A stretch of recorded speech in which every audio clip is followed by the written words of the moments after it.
Radhe Radhe everyone. तो आज का दिन शुरू करा चाय और नमकीन के साथ, फिर पोहा और दूध पीकर नाश्ता किया।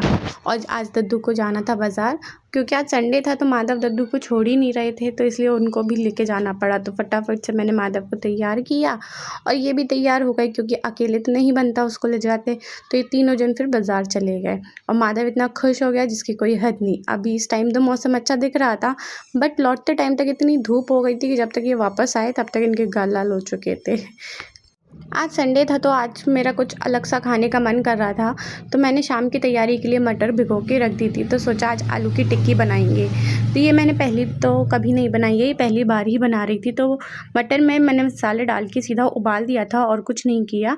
तब तक मैंने चटनी की भी तैयारी कर ली और उसके बाद फिर फटाफट से आलू छील। आज किचन में इतनी ज़्यादा गर्मी थी कि क्या बताऊँ, मेरी शक्ल देखकर ही सब आपको गर्मी का अंदाज़ा हो जाएगा। इतना पसीना आ रहा था, बट फिर भी क्या करें, पापी पेट है, कुछ खाना है तो कुछ तो सहन करना ही पड़ेगा। फिर मैंने आलू छील कर इससे ग्रेटर से ग्राइंड कर दिए थे, किस लिए थे मतलब, और फिर उनकी टिक्की बना के रख ली थी। और मैं ज़्यादा रिकॉर्ड तो नहीं कर पाई पूरा प्रोसेस, क्योंकि बनाने में इतनी गर्मी लग रही थी कि कुछ हो ही नहीं पा रहा था। फिर मैंने तवे पर इनको फ्राई करा तेल डालकर, और मुझसे कुछ कांटना हो ये तो हो ही नहीं सकता। तो जैसे ही मैंने आखिरी वाली टिक्की डाली, पूरा तेल उचक के आ गया। बस थैंक गॉड कि मेरे ऊपर नहीं आया, बच गई मैं। और ये बगल में ही खड़े थे, तो इन्होंने पहले ही वार्निंग दे दी थी कि देख कर करना।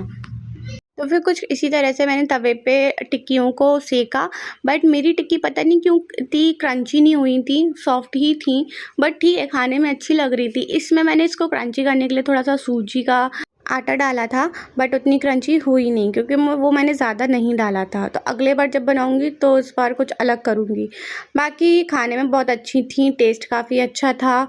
और मेरे घर में कोई भी स्पाइसी चीज़ें खाते ही नहीं है, तो मिर्ची मुझे उस चक्कर में कम डालनी पड़ी, इसलिए सिर्फ हरी चटनी में ही मिर्ची थी बस। फिर उसके बाद इनको जो रिकॉर्डिंग करने के लिए बुलाया था, तो ये कुछ मेरे कोशिश कर रहे थे सिनेमैटिक शॉट्स लेने की, जो कि नहीं हो पा रहे थे, और मुझे बड़ी हंसी आ रही थी इनको देख देख कर। बस इसी तरीके से फिर हमने अपनी टिक्कियाँ पूरी बना ली। और फिर पूरा प्रोसेस तो नहीं बन पाया, रिकॉर्ड ही नहीं हो पाया। तो ये कुछ इस तरीके से दिख रही थी मेरी आलू की टिक्की, जो कि मेरी क्रेविंग को पूरा कर रही थी। इन लोगों के में मैंने बिल्कुल भी मिर्च नहीं डाली, अपने में भर के डाली। और भैया ज़ूडियो गए थे तो अपने लिए 2 टी-शर्ट्स लेकर आए हैं, तो वो यहाँ पे मुझे टी-शर्ट्स दिखा रहे थे, और मैंने उनको बोला था पेस्ट्री के लिए, तो वो मेरे लिए पेस्ट्री भी लेकर आए। उनसे जो बोलो सब लेकर आते हैं। चलिए फिर मिलते हैं कल, तब तक के लिए राधे राधे।